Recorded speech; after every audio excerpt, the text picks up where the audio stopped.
માર્કની લખેલી સુવાર્તા એનો 2 અધ્યાય. માર્કની લખેલી સુવાર્તા એનો અધ્યાય 2.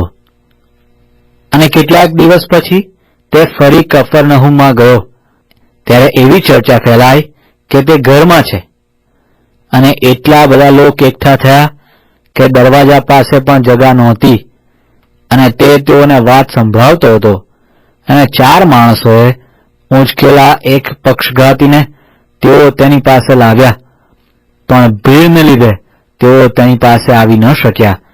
એટલે જ્યાં તે હતો ત્યાંનું છાપરું તેઓએ ઉકેલ્યું, ને તે તોડીને જે ખાટલા પર તે પક્ષઘાતી સૂતો હતો તે તેઓએ ઉતાર્યો.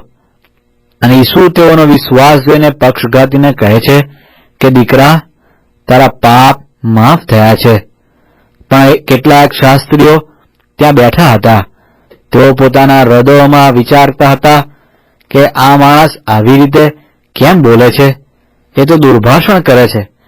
એક એટલે દેવ તે વિના પાપની માફી કોણ આપી શકે? અને તેઓ પોતાના મનમાં એમ વિચારે છે. એ ઈસુએ પોતાના આત્મામાં તરત જાણીને તેઓને કહ્યું કે તમે તમારા હૃદયોમાં એવા વિચાર કેમ કરો છો? આ બેમાંનું વધારે સહેલું કહ્યું છે.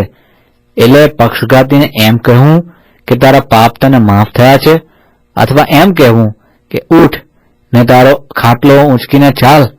પણ માણસના દીકરાને પૃથ્વી પર પાપ માફ કરવાનો અધિકાર છે એમ તમે જાણો. માટે પક્ષઘાતીને તે કહે છે, હું તને કહું છું કે ઉઠ, તારો ખાટલો ઊંચકીને તારે ઘેર ચાલ્યો જા. અને તે તરત ઉઠ્યો ને ખાટલો ઊંચકીને સૌ ના દેખતા ચાલ્યો ગયો. આથી સૌએ અચરતી પામીને તથા દેવને મહિમા આપીને કહ્યું કે અમે કદી આવું જોયું નથી.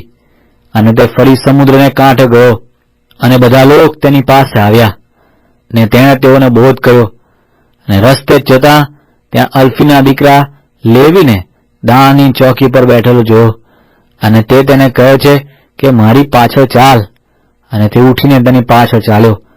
અને આમ થયું કે તે તેના ઘરમાં જમવા બેઠો હતો, ને ઘણા દાણીઓ તથા પાપીઓ ઈસુ તથા શિષ્યોની સાથે બેઠા હતા, કેમ કે તેઓ ઘણા હતા ને તેની પાછળ ચાલતા હતા.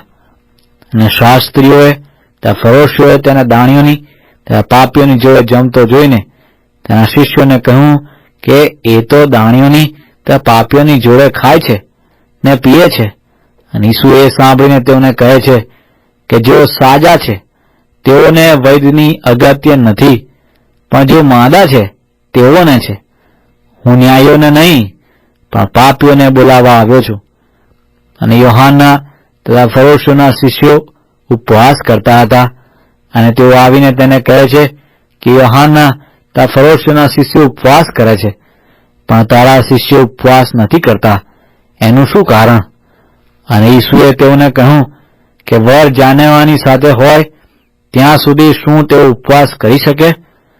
વર તેઓની સાથે છે એટલા વખત સુધી તેનાથી ઉપવાસ કરી શકાય નહીં. પણ એવા દિવસ આવશે કે જ્યારે વર તેઓની પાસેથી લઈ લેવાશે, ત્યારે તે દિવસે તે ઉપવાસ કરશે. અને કોરા કપડાનું થીગડું જૂના વસ્ત્રને કોઈ દેતું નથી. જો તે લગાવે તો નવું જોયેલું જૂનાને સાંધવાને બદલે ખેંચી કાઢે છે, ને તે વધારે ફાટી જાય છે. અને નવો દ્રાક્ષરસ જૂની મશકોમાં કોઈ ભરતું નથી. જો ભરે તો નવો દ્રાક્ષરસ મશકોને ફાડી નાખે છે, ને દ્રાક્ષરસ તથા મશકો એ બંનેનો નાશ થાય છે. પણ નવો દ્રાક્ષરસ નવી મશકોમાં ભરવામાં આવે છે.